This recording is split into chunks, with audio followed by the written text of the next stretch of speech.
So you are having issue with your AMD software. Well, I have the solution for you. This is very simple. You have to press the Windows key and write device. Once you write device, you will find device administrator. You will click it and you will wait to the window to appear. So once here, you have to go to screen devices, like here, right click, and then go to properties. Once you are here, you have to go to driver, press it, and you have to press this button, the uninstall device.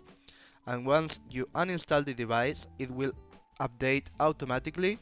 So after that, you will have no problem with your drivers. So if this video was helpful, please consider to subscribe, like, comment, share, and see you next time in the next video.